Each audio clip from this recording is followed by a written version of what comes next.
할렐루야. 귀한 찬양 감사를 드립니다.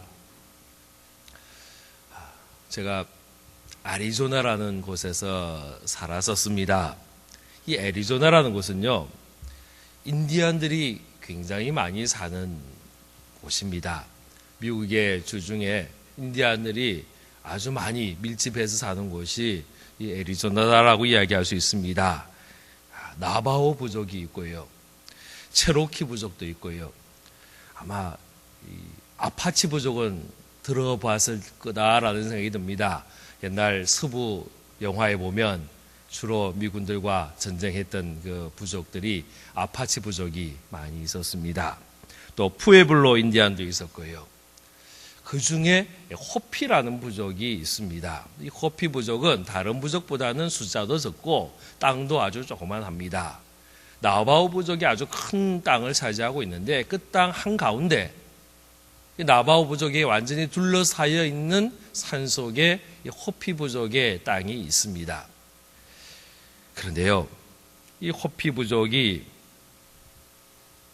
그 사람들 중에 한국 여성이 2사람이 살고 있습니다. 40년 전에 이 호피 부족의 청년 한 사람이 미국 군대를 갔습니다. 미국 군인으로 가서 한국을 오게 되고 40년 전에 한국에서 연애를 합니다. 그리고 한 한국 여인을, 아가씨를 결혼해서 미국으로 데리고 가는 거예요. 40년 전에 아마 그때는 이민이 본격화되기 막 시작할 그때쯤이었을 겁니다. 우리나라에 특별히 간호사라든지 이런 분들이 이민을 많이 가던 그 시절입니다.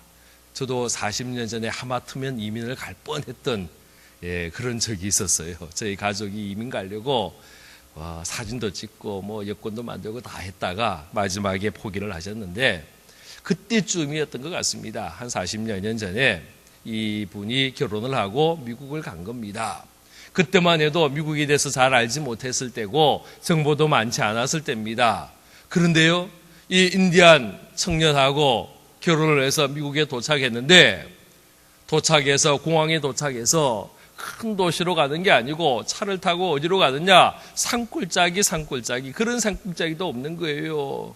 제가 그곳에 가봤습니다. 피닉스에서요, 차를 타고 한 3시간 정도로 산속을 들어가는 겁니다.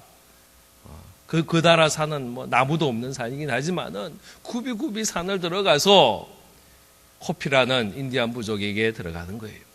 그리고 거기서 살아갔습니다. 인디언들이 한국 사람들과 이 외모도 참 비슷한 부분도 많고요. 또 이 심성도 아주 비슷한 부분들이 꽤 많습니다. 그러나 그럼에도 불구하고 한국 여성이 40년 전에 미국에 국제 결혼을 해서 갔는데 그것도 도시도 아닌 산골짜기에서 인디안 사회에서 살아간다는 것이 쉽지 않았을 겁니다. 한 1, 2년 정도 견뎠는데 도저히 못 살겠다는 거예요. 그래서 한국의 친정 부모님께 전화를 했더니요, 나는 도저히 이곳에서 살 수 없습니다. 집에 갈게요. 그랬더니 친정 아버지가 아주 매정하게 너는 결혼했으니까 그 집 귀신 되어라. 그러고 오지 말라는 거예요. 그래서 이분이 못 갔답니다. 그리고 40년을 살아간 거예요. 그런데 그 호피 부족 마을에서 인디언들과 함께 인디언의 모습으로 함께 살아가는데 우리 한국 여성들이 억척스러운 부분도 있고 또 똑똑한 부분도 있고 생활력도 있고 어느새 그 호피 부족의 여인들의 정신적인 지주가 되고 여자들 가운데서는 데모가 되는 거예요. 아주 인정을 받았습니다. 누구에게 인정받았냐? 가족들에게 인정을 받았다는 거예요. 자기 시동생이, 나이가 차이가 나는 시동생이 가만히 보니까 형수가 마음에 든단 말이에요. 야, 나도 형수 같은 여인과 결혼해야겠다. 그래가지고 이 시동생이 군대를 또 입대를 했습니다. 그리고 어디로 왔게요? 한국을 왔어요. 한국 와서 군대에서 군대 보초는 안 서고 일은 안 하고 군인으로서 일은 안 하고 뭐만 하느냐? 주말만 되면 외출해가지고 연애를 하는 거예요. 어떻게 하든지 1년 동안에 보통 주한미군이 오면 1년 동안 있다 가는데 1년 동안에 나도 형수 같은 아가씨를 만나야겠다. 그 사명을 가지고 열심히 연애를 해가지고요. 성공을 했어요. 그래서 결혼을 했습니다.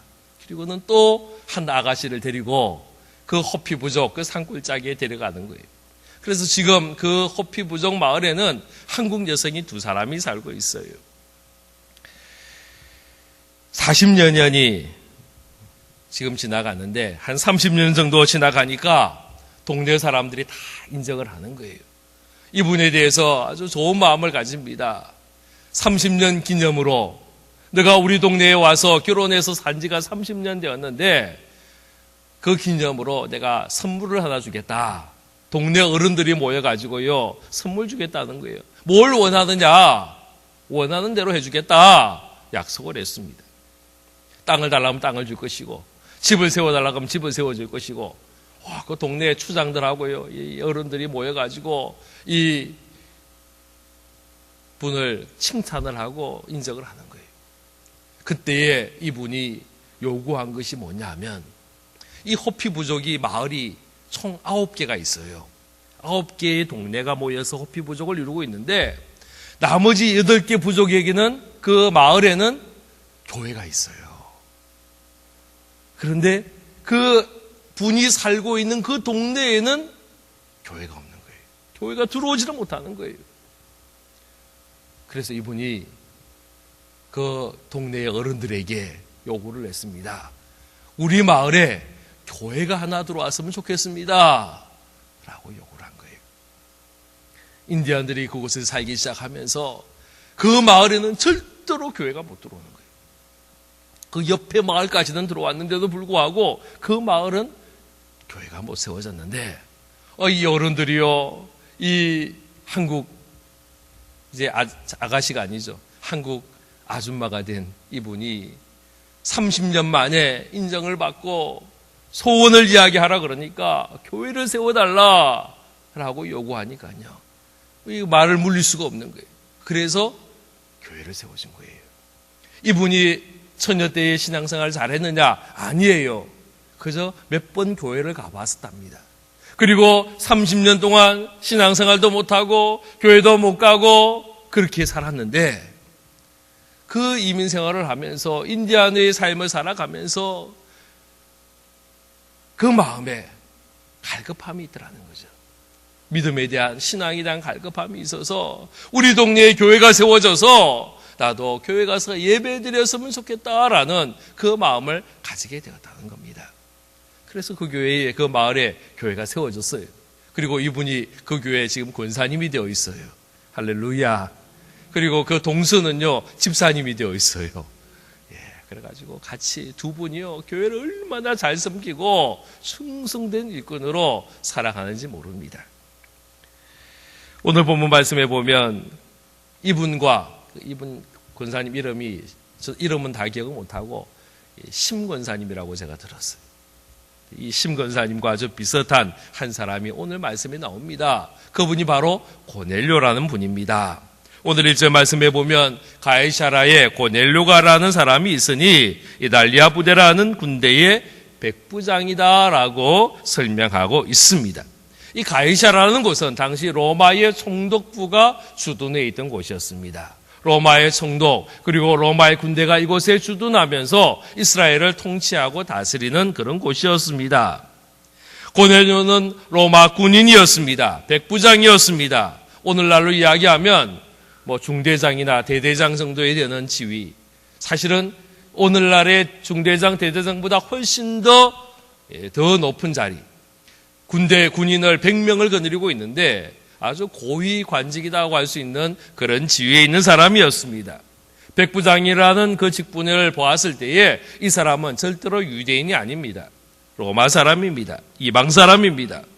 그는 로마 사람으로서 유대 땅에 와서 근무하며 일을 하며 유대인들을 만나며 어느새 유대 신앙을 배우게 되고 알게 되고 하나님에 대해서 알게 되고 그리고 하나님을 섬기는 자가 된 것입니다.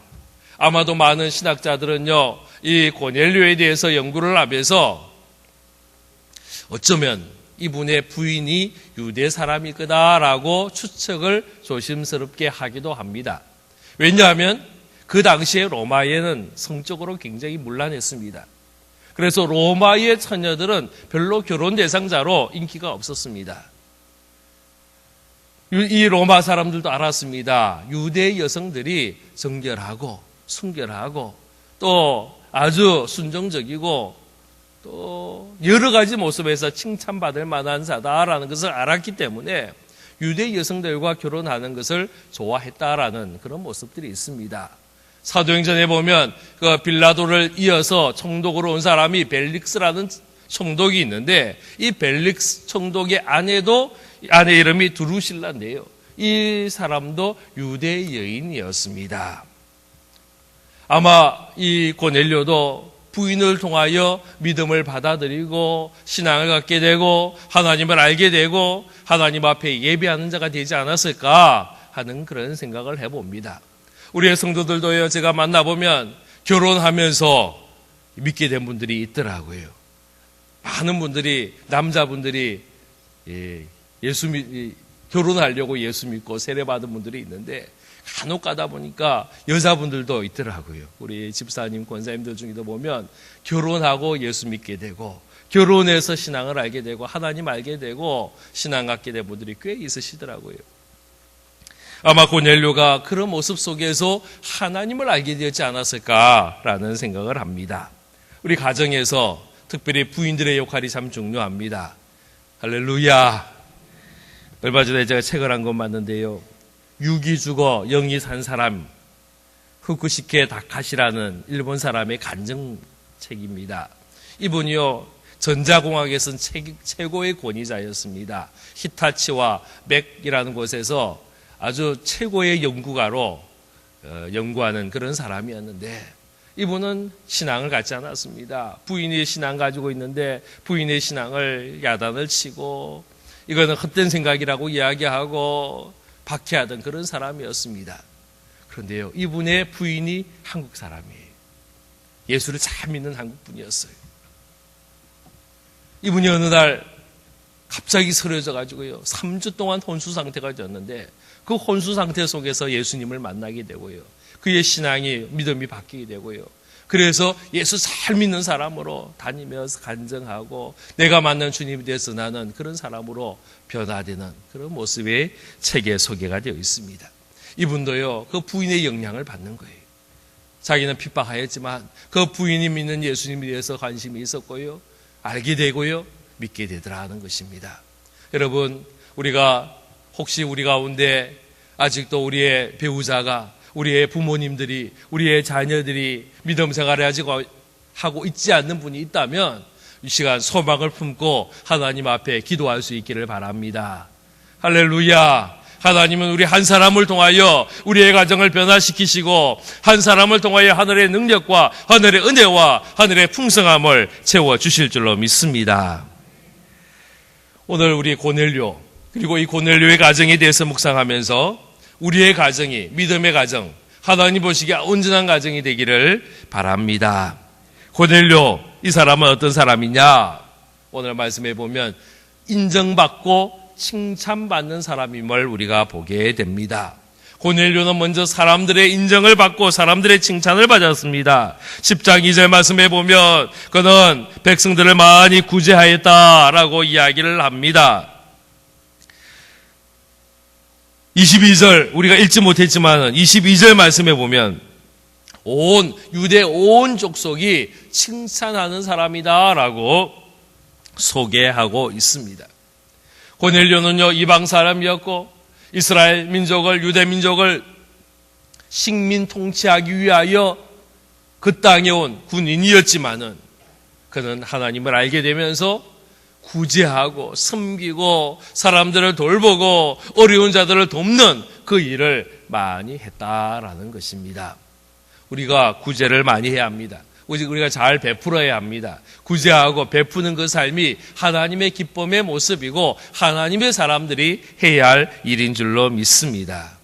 우리가 이 땅을 살아가면서요, 몇 가지 삶의 유형들이 있다라고 이야기해요. 첫 번째는 기생하는 사람이 있어요. 기생. 다른 사람에게 붙어서 사는 거죠. 다른 사람의 것을 빼앗아가며 사는 사람이 있어요. 그거는 기생이라고 이야기를 합니다.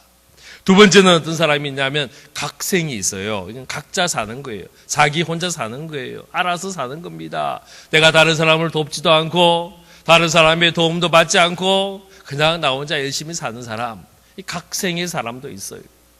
세 번째는 어떤 사람이 있냐? 공생의 삶이 있어요. 공생. 돕는 거죠. 함께 하는 거죠. 서로를 위로하고 서로를 격려하고 서로를 돕는 거예요. 서로에게 힘이 되는 거예요. 우리는 사실은 공생의 삶을 살아야 됩니다. 우리는 이 땅을 살면서요, 사실은 공생의 삶을 살 수밖에 없어요. 우리가 지금 먹는 음식, 우리가 입고 있는 옷, 우리가 사용하는 모든 물건들 내가 만들어내는 거 하나도 없단 말이에요. 수많은 사람들의 손길을 거쳐서 우리의 손에 들어오는 겁니다. 이미 우리가 이 땅을 살아가는 동안에 많은 사람들의 도움을 받으며 살아가는 거예요. 우리도 마찬가지입니다. 다른 사람을 돕고 위로하고 격려하는 그런 삶을 살아야 하는 줄로 믿습니다. 또 하나의 삶이 있어요. 그게 뭐냐면 희생이에요. 희생. 다른 사람을 위하여 살아가는 삶. 나를 위해서 사는 것이 아니라 다른 사람을 위하여 나를 희생하는 삶. 나를 버리는 자의 삶. 이것이 희생의 삶이다라는 겁니다. 우리 예수님이 희생의 삶을 살았습니다. 주의 제자들이 희생의 삶을 살았습니다. 우리의 신앙의 선배들이 희생의 삶을 살았습니다. 사람들을 위하여, 또 교회를 위하여, 하나님 나라를 위하여, 주님을 위하여 희생의 삶을 살았다라는 것입니다. 우리가 이 땅을 살아가면서 이러한 모습을 통하여 인정받고 칭찬받는 모습 되기를 바랍니다.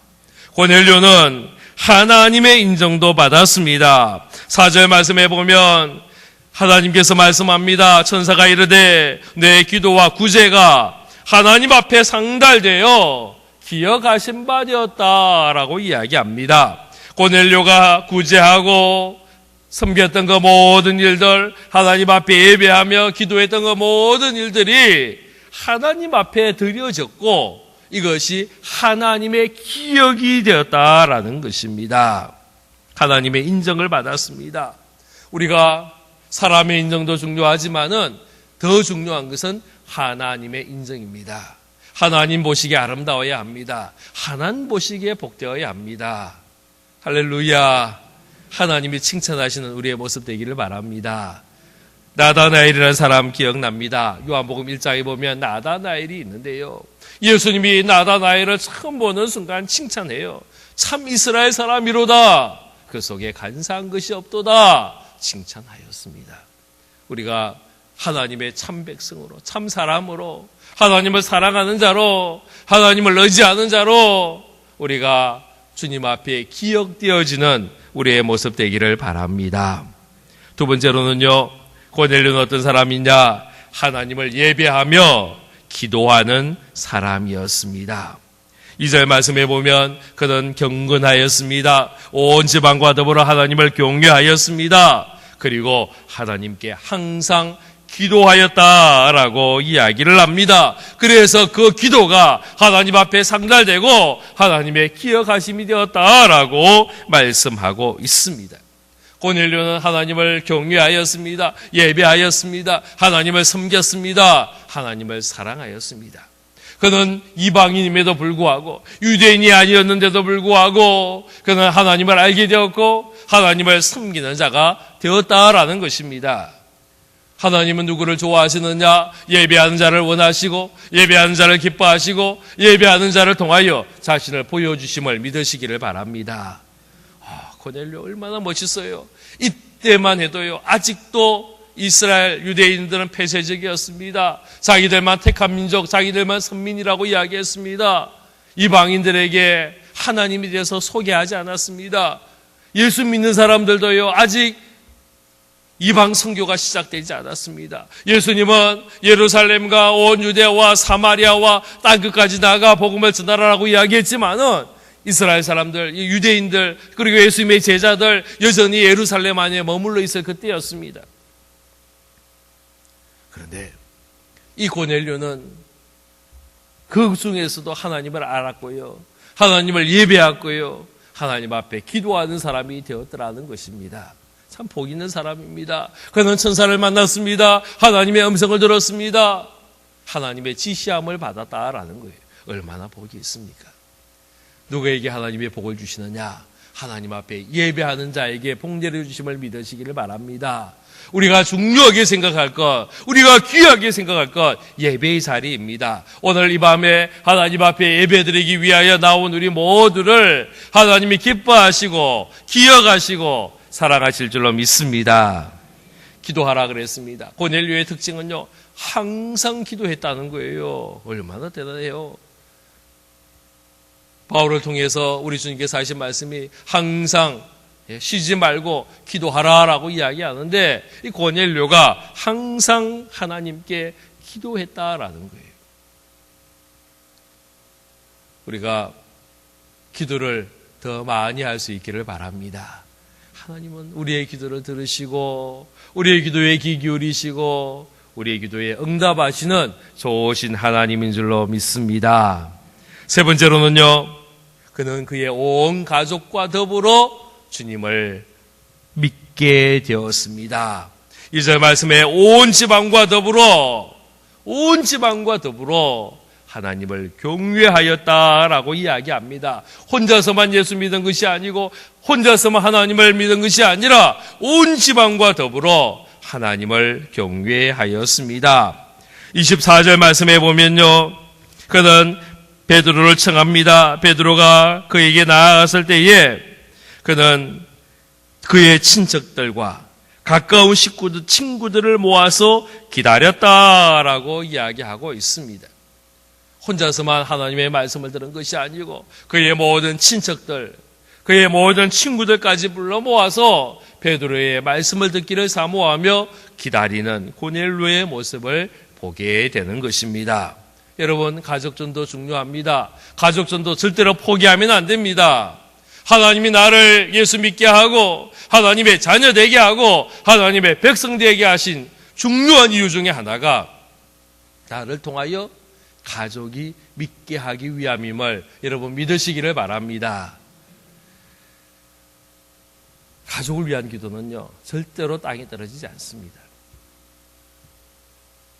우리의 생애 속에 하나님의 응답을 해주시기도 하고요. 혹 우리의 생애 속에 그 기도가 응답을 못 받는다 할지라도 그 기도가 없어지는 것이 아니고 하나님은 그 이후에라도 우리의 기도에 응답하시고 그래서 우리의 가족이, 자녀들이 예수 믿게 하게 되는 줄로 믿으시기를 바랍니다. 할렐루야. 저는요, 장례식을 하면서요, 그런 경험을 많이 했어요. 전혀 믿지 않은 아들들이, 상주들이 그 장례를 거쳐가면서 어머니가, 아버지가 믿었던 그 신앙, 나도 믿겠습니다. 어머니가 사용했던 그 성령체 내가 이제부터 들고 예수 믿겠습니다. 교회 다니겠습니다. 작정하고 결심하고 나왔던 분들을 저는 여러 번 만났습니다. 하나님께서 그 기도를 들으시는 거예요. 그분이 살아있는 동안에 자녀들을 위하여 기도했던 그 기도가 비록 그 살아있는 동안은 응답받지 못했지만 장례식을 통하여 그 이후에 하나님께서 들어주시고 응답하셔서 그 자녀들이 예수 믿게 만들어 주시더라는 거예요.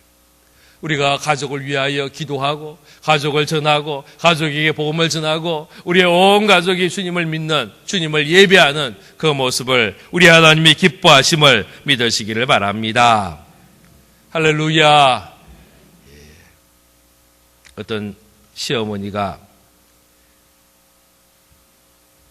그 며느리가 예수 믿는 그 모습을 보며 오랫동안 핍박하고 박해하다가 마침내 예수를 믿었어요. 한 여인이 그 집에 들어오니까요, 그 온 집안이 바뀌었어요. 맨 마지막에 시어머니가 예수를 믿었는데 이분이 공부를 안 한 분이에요. 성경을 읽지도 못하고 아무리 예배에 참석해도 믿음도 잘 없는 거예요. 1년이 지났는데 세례를 받을 때가 됐는데 아직도 성경도 모르고 아무것도 모르는 거예요. 주기도문도 못 외우고 하는 게 하나도 없어요. 그래도 그 며느리 마음에는요, 우리 시어머니가 세례 받았으면 좋겠다라는 마음이 있는 거예요. 그래서 목사님을 찾아가서 다 이야기했습니다. 목사님이 그럼 주기도문만 외우면 안 되겠냐? 아무리 해도 주기도문도 안 외우시는 거예요. 맨 마지막에 할 수 없어서 그러면 그래도 그 입으로 내가 예수를 믿는다라는 고백은 해야 되지 않겠느냐. 그래서 내가 예수님이 누구 때문에 돌아가셨습니까? 라고 물으면 예수님 때문에 돌아가셨습니다. 이 대답만 하면 세례 줄게. 목사님이 약속을 한 거예요. 집에 갔습니다. 어머니에 앉혀놓고요. 어머니 이제 세례 받아야 되는데 이것만 잘 대답하면 됩니다. 어머니, 목사님이 예수님이 누구 때문에 돌아가셨느냐라고 물으면 나 때문입니다. 아시겠죠? 나 때문입니다. 그렇게 이야기하세요. 시어머니가요, 아주 자신있게 대답했어요. 그거 쉽지. 그거 내가 왜 모르겠냐. 내가 이건 절대로 안 잊어버릴게. 그 염려하지 말아라. 그리고는 세례문답하러 간 거예요. 목사님이 그 시어머니 얼굴 보고 다른 거 다 묻고 다른 사람들은 여러 가지 어려운 것도 묻고 질문하다가 이 시어머니에게 딱 하나 물었어요. 예수님이 누구 때문에 돌아가셨을까요? 돌아가셨나요? 이 시어머니가 큰 소리로 이야기합니다. 우리 며느리 때문입니다.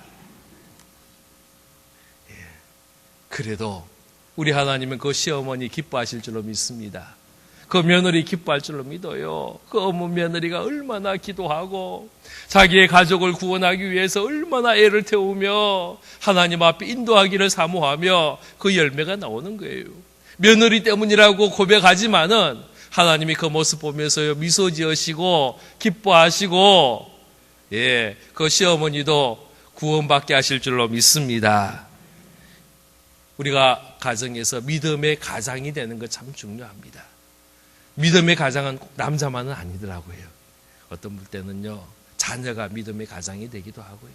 어떨 때는요 부인이 믿음의 가장이 되기도 하고요. 또 어떨 때는 남편이 믿음의 가장이 되기도 합니다. 그 역할이 중요합니다. 고넬료가 그 역할을 하였습니다.